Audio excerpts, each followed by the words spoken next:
नमस्कार दर्शक तथा श्रोताहरू।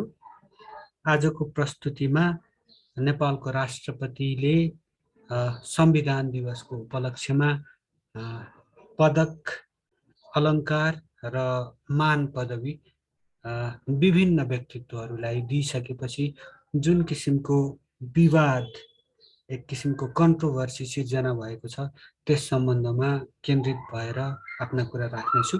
कार्यक्रममा स्वागत छ यहाँहरूलाई। The more things change, the more they remain the same. संविधान दिवसको उपलक्ष्यमा राष्ट्रपतिको कार्यालयबाट 903 थान मान पदवी, अलङ्कार र पदकहरू विभिन्न महानुभावहरूलाई प्रदान गरियो।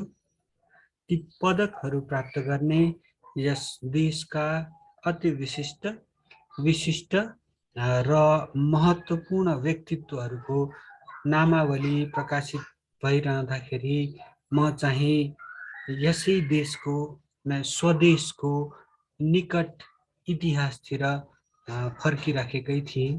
त्यतिखेर निकट इतिहास अध्ययन गर्दै थिएँ। वास्तवमा वर्तमान आश लाग्दो नभएपछि भविष्य कुहिरोको काग हुने रहेछ। त्यति बेला फर्किने भनेको विगततिरै हो। करिब 3 करोडको जनसङ्ख्याबाट छानिएका नेपाल र नेपालीका लागि हामी औसत रैती भन्दा धेरै उल्लेख्य कोट अनकोट योगदान गरेका व्यक्तित्वहरूको सूची प्रकाशित भइसकेपछि सूचीमा परेका कैयौं व्यक्तिहरूको को होलो पनि सुन्न पाइयो।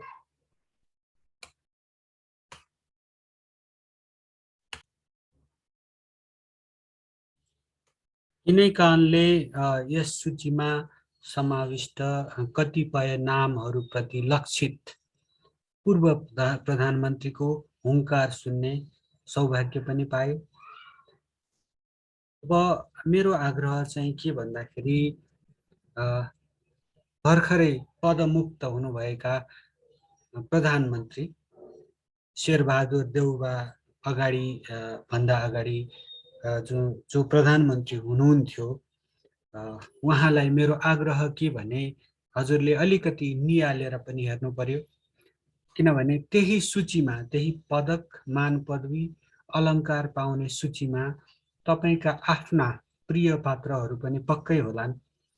अनि यसरी आफ्ना प्रिय पात्रहरूलाई सुपात्र अनि विपक्षीका प्रिय पात्रहरूलाई चाहिँ कुपात्र ठान्नु, यो त पक्कै पनि निष्पक्ष मूल्याङ्कन भएन। रैतीले पक्कै पनि यसलाई निष्पक्ष मूल्याङ्कन भयो भनेर मान्ने छैनन् भन्ने मनन पनि गर्नुहुन विनम्र अनुरोध गर्दछु। फेरि राज्य प्रदत्त सम्मान स्वीकार गर्नेहरू भन्दा अस्वीकार गर्नेहरूका चर्का अभिव्यक्ति सुनियो। यसै बेला यस्तो लाग्यो कतै उहाँहरूले पनि आफ्नो पेशा, व्यवसाय क्षेत्र मार्फत नेपाल र नेपालीका लागि जुन योगदान गर्नुभएको छ त्यसको अधिक मूल्याङ्कन पो गर्नुभयो कि? साँच्चै नै विशिष्ट किसिमको योगदान उहाँहरूले गर्नुभएको भए पुलित्जर पुरस्कार पाइन्थ्यो होला पत्रकारिताको लागि, नोबल पुरस्कार पाइन्थ्यो होला विभिन्न क्षेत्रहरूमा योगदान गरे बापत। त्यसै गरी म्याग्सेसे जस्ता अन्तर्राष्ट्रिय रूपमै प्रतिष्ठित पुरस्कारहरू पाउनुहुन्थ्यो होला उहाँहरूले। यो कुरा पनि मनन गर्नुपर्ने हो। आफ्नो क्षेत्रमा योगदान गरेर यहाँहरूले पुरस्कृत, सम्मानित, अलङ्कृत व्यक्तित्वहरूले रैतीले जिउने जीवनभन्दा उच्च स्तरको जीवन बाँच्नु भएकै छ। सादा जीवन उच्च विचारको पक्षमा उभिएरै पनि सादा विचार सहितको उच्च जीवन बाँचिरहनु भएको छ। यहाँहरू राज्यबाट पाइने सम्मका सबै सुविधाहरू लिइराख्नु भएकै छ। खालि एउटा पदक, अलङ्कार, मान पदवी ग्रहण नगर्दैमा के फरक पर्छ भने कि यहाँहरूलाई पनि कतै सार्वजनिक खपतका लागि लोकप्रियताका लागि कुनै लघु नाटक मञ्चन गर्न मन लागे पो हो कि बुझ्नै सकिएन। गाई जात्रा त अन्त्य भइसक्यो यो वर्षको, होइन, सकिसक्यो। अब म आलेखको यस प्रस्तुतिको आरम्भमा उद्धृत उद्गारतिरै फर्किन्छु। त्यो the more things change the more they remain the same भन्ने अभिव्यक्ति चाहिँ फ्रेन्च पत्रिका, प्रसिद्ध पत्रिका छ ले फिगारोका सम्पादक तथा युरोपको मध्यकालीन इतिहासका अध्येता जन बाप्टिस्ट अल्फोन्से करको हो। फ्रान्सेली राज्यक्रान्तिपछि जनतामा चरम निराशा छायो, आशाको तुषारपात भयो। हाम्रा क्रान्तिहरूमा भए जस्तै, हाम्रा क्रान्तिहरूको परिस्थिति जस्तै त्यही पृष्ठभूमिमा अल्फोन्से करको यो अभिव्यक्ति आएको हो। The more things change the more they remain the same. नेपालको सन्दर्भमा हेरौँ यही अभिव्यक्तिलाई। हाम्रो प्रकटमा राजनीतिक क्रान्ति र उथलपुथलले ठुला ठुला परिवर्तन ल्याएको देखिए पनि आम नागरिकको जनजीविकामा खासै धेरै परिवर्तन ल्याएको छैन। शासकहरूको ढर्रामा, कार्यशैलीमा, बढीमा मात्रात्मक सुधार हुने हो। नेताहरूले सपना देखाए जस्तो आमूल परिवर्तन आउने पक्कै पनि होइन। रैतीले क्रान्तिका लागि, परिवर्तनका लागि रगत, पसिना, आँसु बगाए पनि, सर्वस्व नै गुमाए पनि, आफ्नो श्री सम्पत्ति सबै गुमाए पनि राजनीतिक सङ्घर्षका क्रममा यथास्थिति कायमै रहिरहन्छ, दुस्वप्न जस्तै। कतिपय नेपाली सञ्चार माध्यमहरूले इङ्गित बोल्ने गरेको, जसलाई भुइँ मान्छे भन्ने गरिएको छ, त्यो भुइँ मान्छेको जीवनमा खासै परिवर्तन आउँदैन।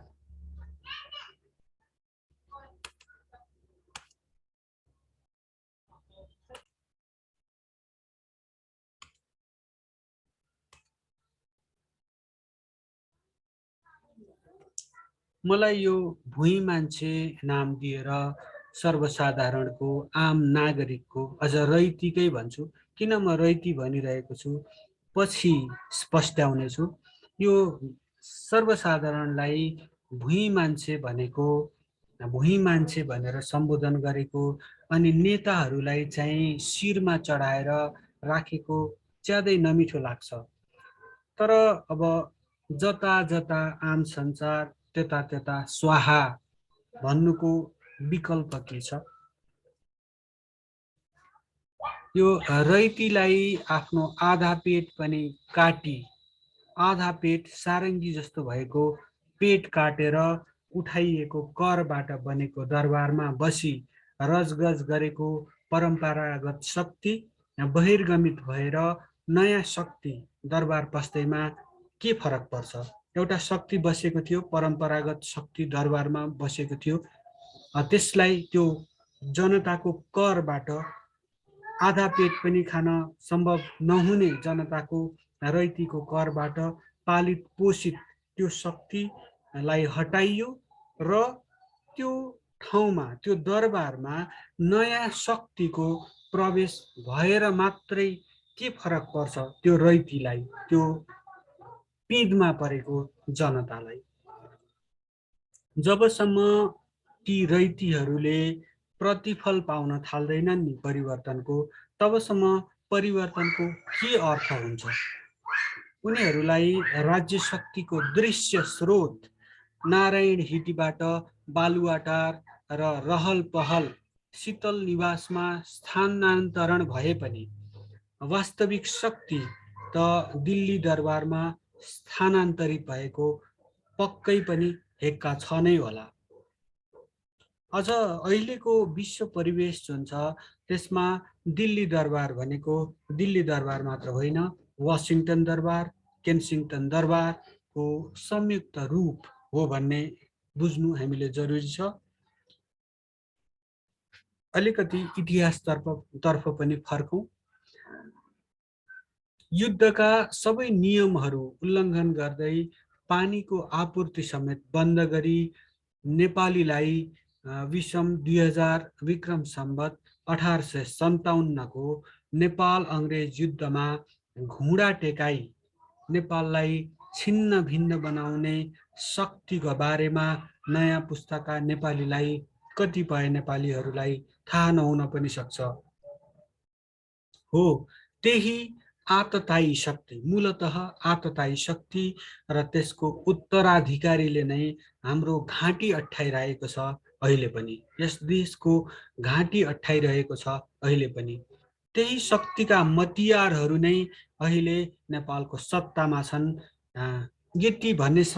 यतिसम्मको युग दृष्टि 21औं शताब्दीका नेपाली रैतीमा नहोला त? पक्कै पनि छ होला भन्ने अनुमान गरौँ। साँच्चै नै प्रायोजित पात्रहरू अघि सारेर गरिएको क्रान्तिपछि केही नेताहरूको मुहार फेरिन्छ, जीवनस्तर अचम्मसित उकालो लाग्छ, भागबन्डावाद मौलाउँछ, नेताहरूका केही नातापाताहरू र आसेपासेहरूले अकुत सम्पत्ति कमाउने अवसर पाउँछन्।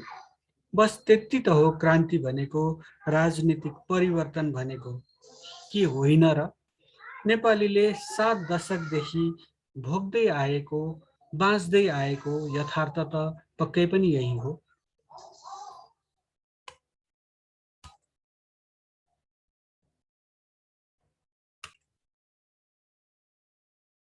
यो प्रत्येक क्रान्तिको लहरपछि, उथल पुथलपछि यस्तो समय आउँछ जब नेताहरू, तिनका आसेपासेहरू, नातेदारहरू भ्रष्टाचारमा, अपराधमा, अनैतिकतामा आकण्ठ डुब्छन् अनि दुङदुङती गनाउन थाल्छन्।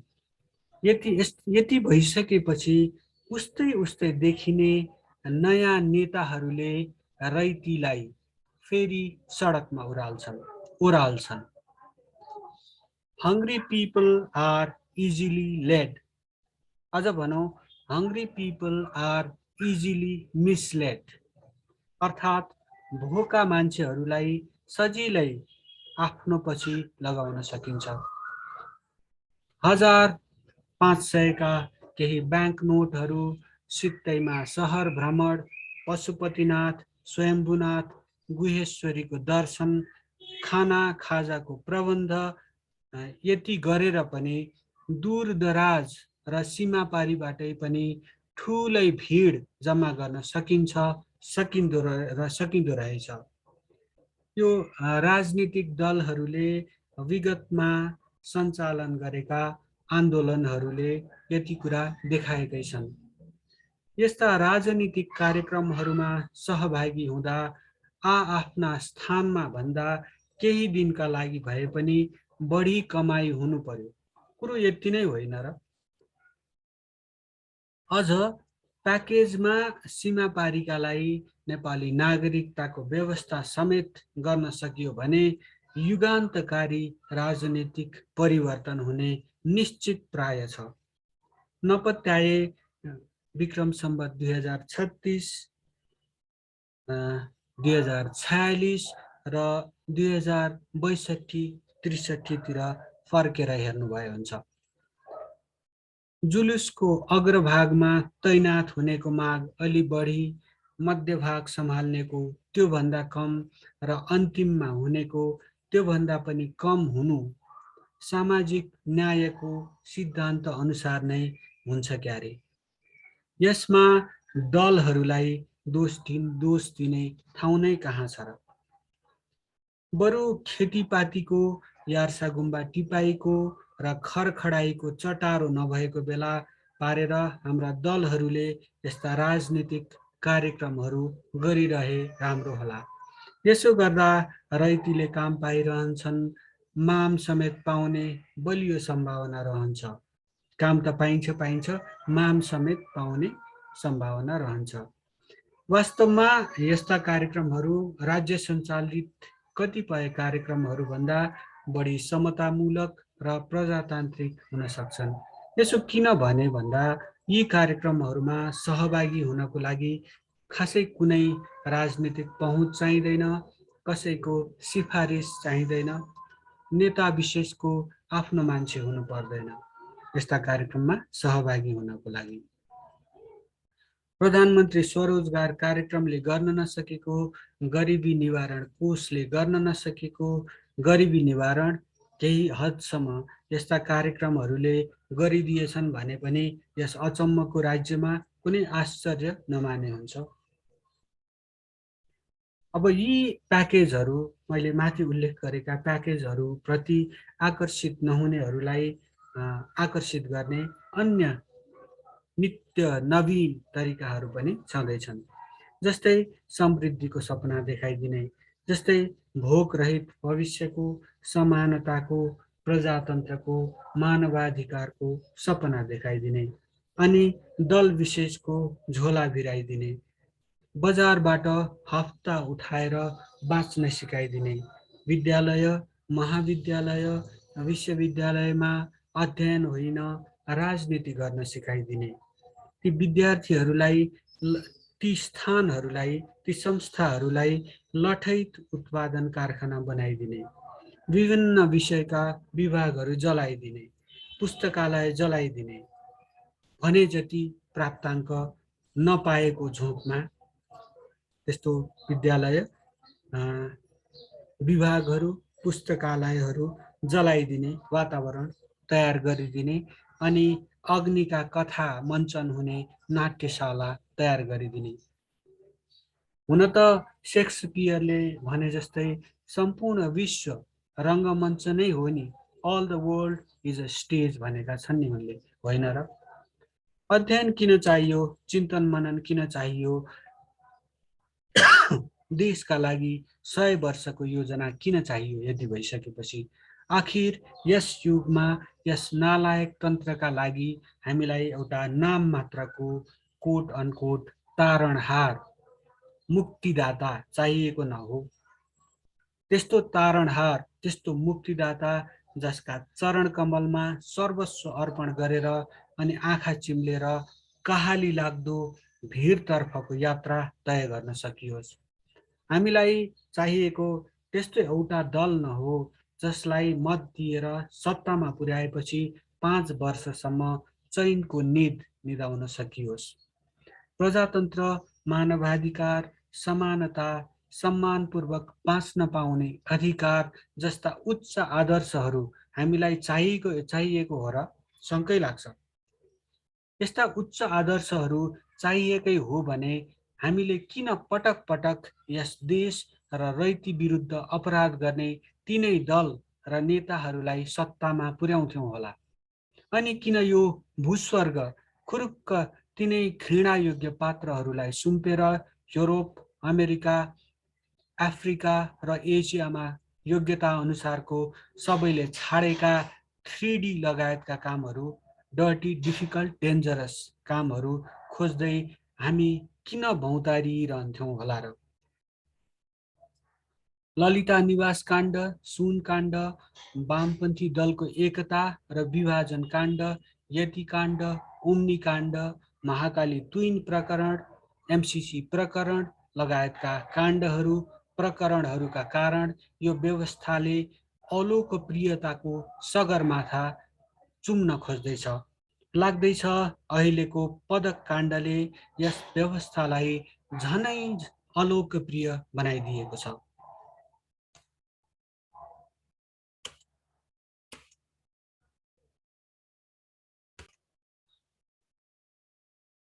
वास्तवमा पञ्चायतकालमा पनि गरिमामय पदक, मान पदवी र अलङ्कार पाउनेहरूमध्ये धेरैजसो विवादास्पद व्यक्तित्वहरू नै हुने गर्थे।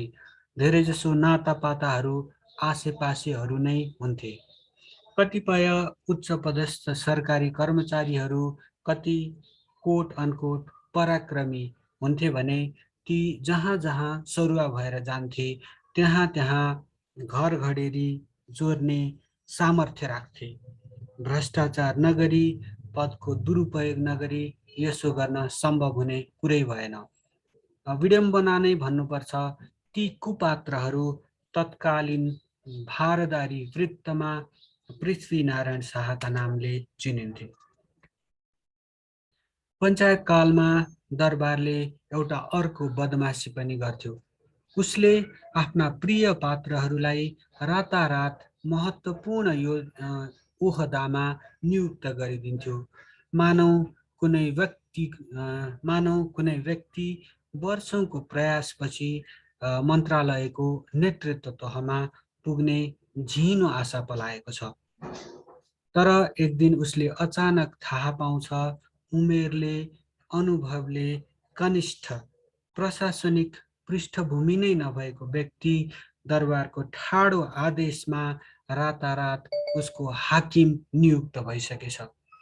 यसरी हुकुम प्रमाङ्गी व्यवस्था मार्फत ठेस पुर्याउँथ्यो पञ्चायतले व्यक्तिको स्वाभिमानमा, यसरी मार्थ्यो पञ्चायतले रैतीका सपना।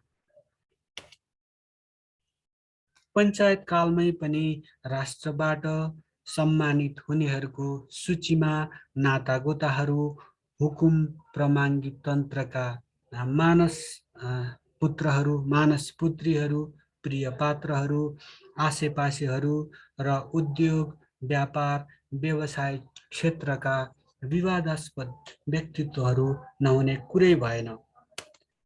अब अहिले त कर छली विज्ञ नै सम्मानित भएका समाचारहरू समेत आइरहेका छन्।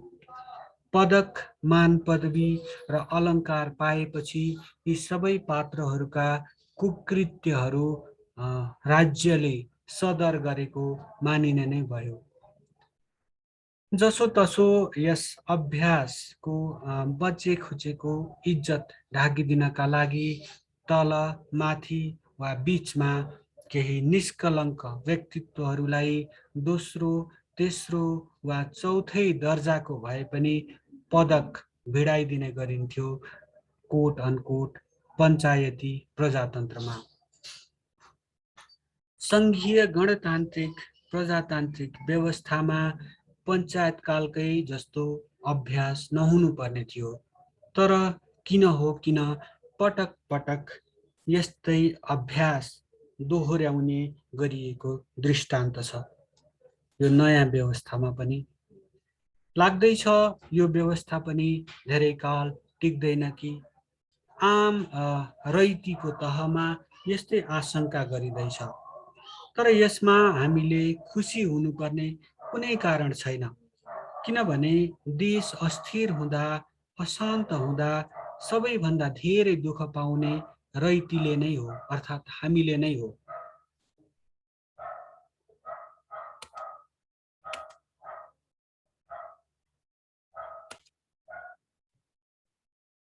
नयाँ व्यवस्था ल्याउँदैमा रामराज्य स्थापित भइहाल्ने पक्कै पनि होइन।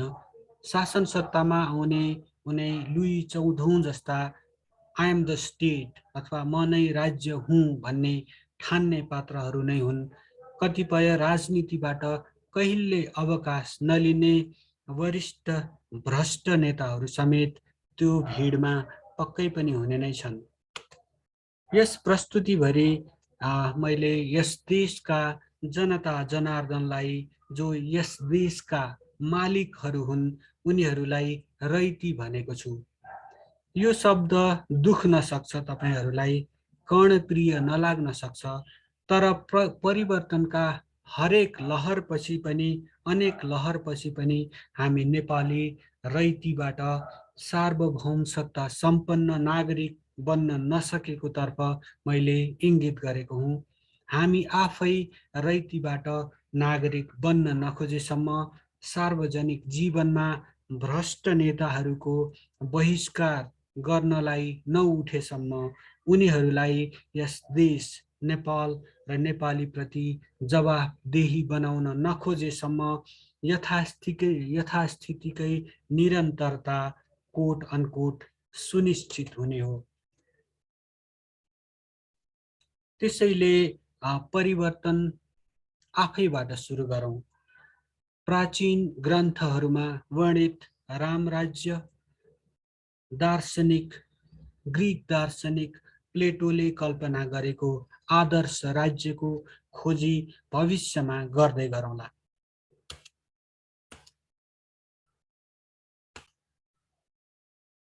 यसै अभिव्यक्तिका साथ मेरो आजको प्रस्तुति यही अन्त्य गर्ने अनुमति चाहन्छु। कार्यक्रम सुनिदिनु भएकोमा, हेरिदिनु भएकोमा धेरै धेरै धन्यवाद।